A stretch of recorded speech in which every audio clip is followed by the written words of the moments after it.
이 경합은 조선이 져야 하네. 화려한 수라상 뒤에서 꿈틀대는 권력의 음모, 그 중심에는 장녹수, 제산대군, 그리고 공길이가 있습니다. 왕의 곁을 탐하는 장녹수, 겉으론 충직하지만 속으론 왕좌를 노리는 제산대군, 그리고 광대에 탈을 쓴 채 복수를 준비하는 공길이. 오늘 이 세 인물의 정체와 음모를 낱낱이 파헤쳐드리겠습니다. 끝까지 함께 하시죠.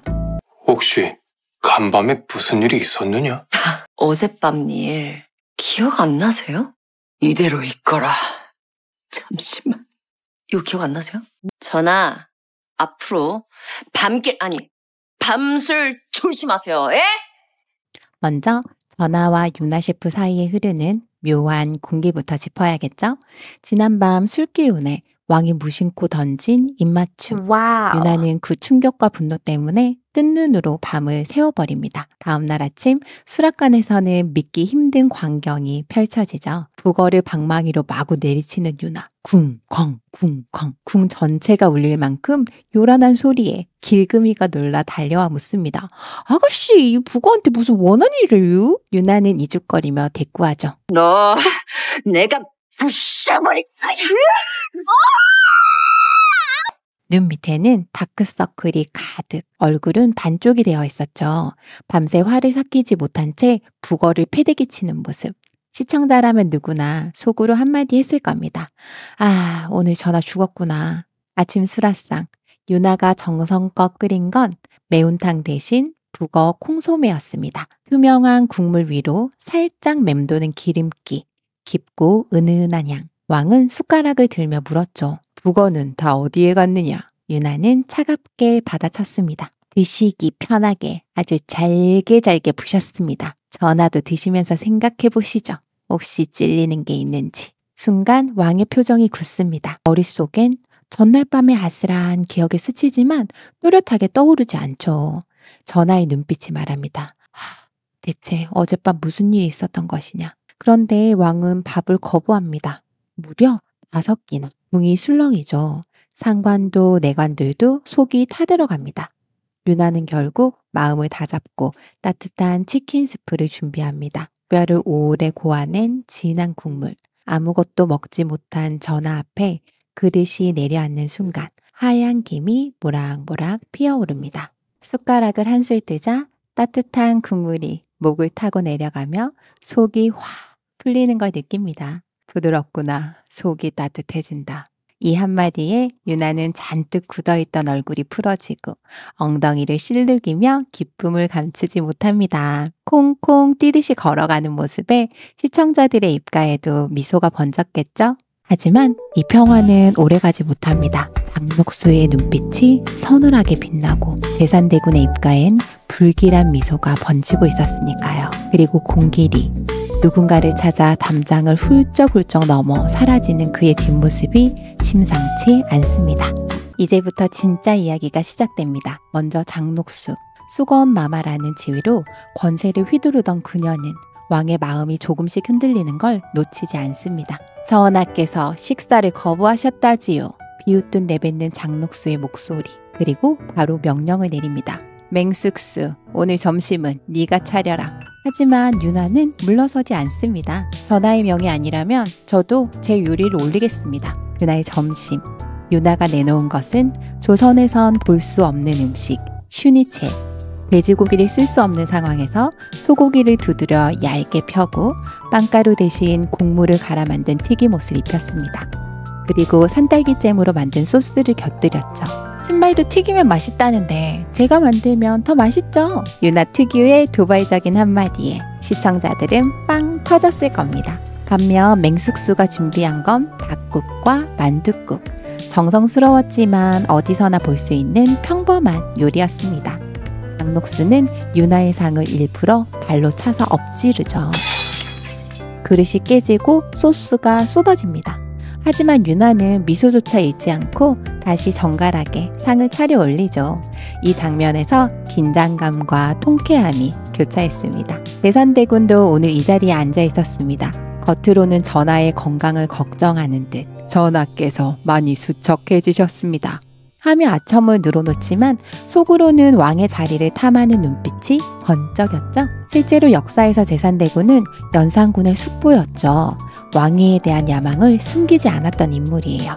드라마 속 그는 장녹수와 손을 잡고 음모의 시를 더욱 치밀하게 엮어갑니다. 왕이 유나의 슈니체를 맛보는 순간 겉은 바삭하고 속은 촉촉한 식감이 입안에 퍼집니다. 어나 이걸 겉바 속촉이라고 부릅니다. 유나의 설명에 장녹수는 놀라며 웃습니다. 별걸 다 줄이는구나. 그리고 유나는 한술 더 뜨죠. 네, 별 다 줄. 요즘 뭐든 줄여서 말하죠. 그 순간 장녹수의 얼굴은 서늘하게 굳어갑니다. 그녀는 마음속으로 이를 갈며 속삭이죠. 저 계집, 내가 반드시 가만두지 않겠다. 하지만 유나 역시 속으로 답합니다. 나는 미래에서 왔지. 아무리 발버둥 쳐봐라. 넌 절대 날 이길 수 없어. 그리고 공길이, 그는 누군가를 찾는 듯 궁을 서성이며 누이의 죽음을 떠올립니다. 누이의 손에 쥐어져 있던 비녀, 그것은 길금이의 목숨을 위협했던 것과 너무나도 닮아 있었습니다. 점점 드러나는 진실, 공길이의 시선 끝에는 장녹수가 있었습니다. 복수의 불씨가 은밀히 타오르고 있었던 거죠. 이제 무대는 점점 커집니다. 궁 안에선 왕과 유나의 묘한 긴장감, 장녹수의 음모, 제산대군의 야심, 공길이의 복수심이 얽히고 설키며 폭풍 같은 사건을 예고합니다. 그리고 드디어 명나라 사신단이 도착합니다. 숙수 3명을 데리고 조선의 국격을 시험하기 위해 말이죠. 이제 전하의 한마디, 유나의 한 접시가 나라의 운명을 좌우할 순간이 다가오고 있습니다. 연회장이 떠들썩 갈수록 궁 깊은 곳의 그림자는 더 짙어졌습니다. 그림자 속의 사내, 공길이. 겉으로는 바보스러운 웃음을 짓고 광대의 익살로만 세상을 살아가는 듯 보였지만 사실 그의 눈빛은 누구보다 차갑고 서늘했습니다. 그는 언제나 사람들 틈을 어슬렁거리며 다녔습니다.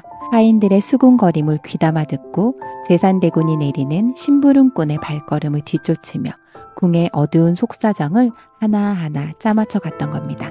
길금이를 죽이려는 자객을 막아섰던 그날, 공길이는 누이의 죽음을 떠올렸습니다. 어린 시절 누이는 궁에 들여보내졌다가 돌아온 건 차가운 시신이었죠. 그의 눈앞에 남은 것은 누이가 꼭 쥐고 있던 비녀 하나, 그리고 길금이를 위협하던 무기도 바로 그 비녀와 같은 모양이었습니다. 그 순간 공길이는 확신했습니다. 누이를 죽인 손이 바로 장녹수에게 닿아 있다는 걸. 그날 이후 그는 광대의 가면 뒤에서 칼을 갈아왔습니다. 언제나 어수룩하게 웃지만 밤이면 담을 훌쩍 넘어 사라졌고 궁의 어두운 뒷골목과 금단의 기록들을 찾아다녔죠. 그의 발걸음은 복수를 향하고 있었지만 이제는 단순한 복수만이 아니었습니다. 유나라는 여인을 지켜야 한다는 알 수 없는 마음, 그리고 왕을 무너뜨리려는 음모의 소용돌이를 막아야 한다는 의무감까지.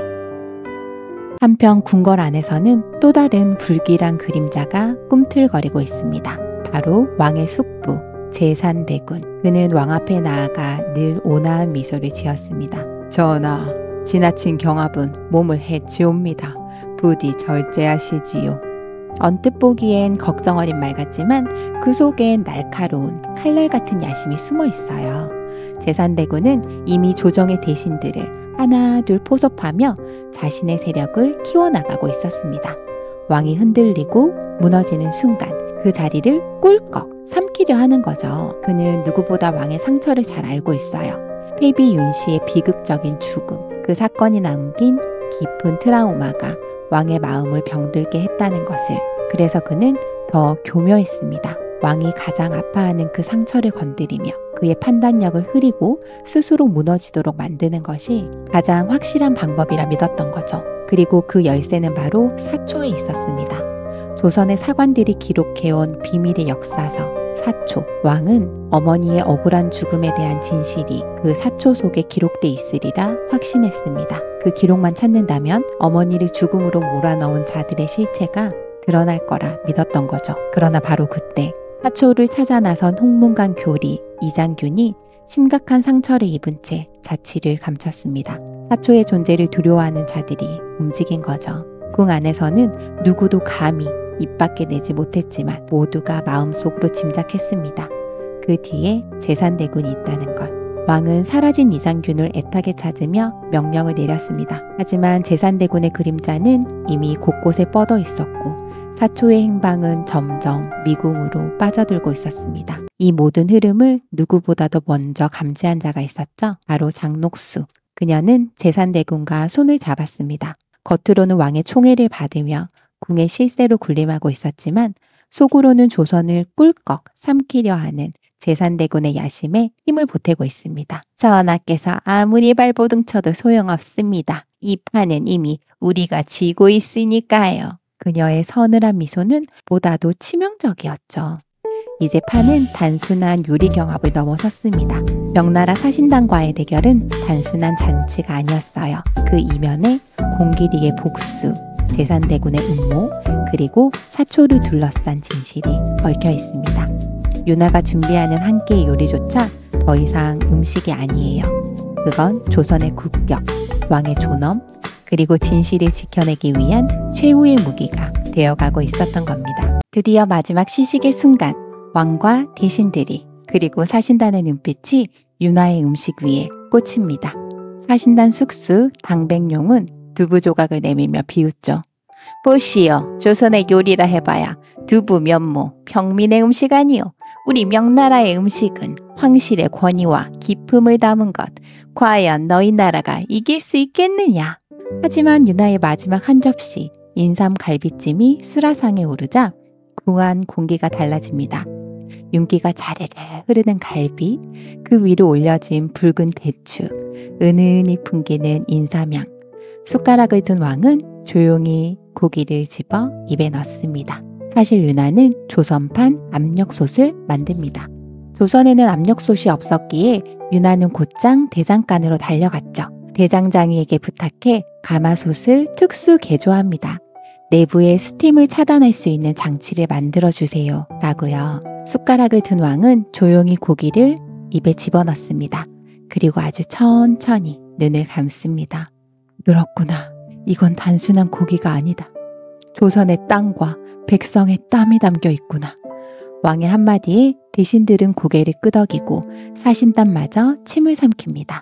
인삼은 단순한 약재가 아니었어요. 조선 인삼은 백성들의 건강을 지키는 만병통치약이었어요. 명나라에선 황실과 귀족들이 최고로 선호하는 약재였죠. 그래서 매년 엄청난 양이 조공으로 바쳐졌어요. 15세기에는 약 600에서 800근, 16세기에는 300에서 500근, 17세기에도 수백 근이었을 정도죠. 그러나 바로 그 순간 유나의 음식에 손을 대려던 맹숙수가 눈빛을 피합니다.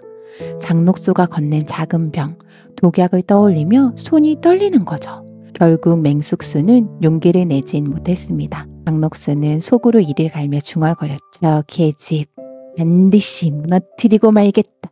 제산대군은 한 발 더 나아갑니다. 왕의 귀에 속삭이듯 말했죠. 전하, 허나 이 승부는 나라의 안위를 흔드는 위험한 짓이옵니다. 차라리 명나라의 비위를 맞추고 물러나심이 현명하지 않겠사옵니까? 겉으론 충언 같지만 속은 권력을 노리는 야역뿐이었죠. 왕은 냉혹한 눈빛으로 대군을 노려봅니다. 네가 감히 나라의 자존심을 팔라 하느냐? 이제 판은 커졌습니다. 유나의 요리는 왕의 마음을 얻었고 조선의 체면을 지켰습니다. 그러나 장녹수의 음모는 여전히 살아있고 제산대군은 왕을 무너뜨리려 더 큰 계략을 꾸미고 있습니다.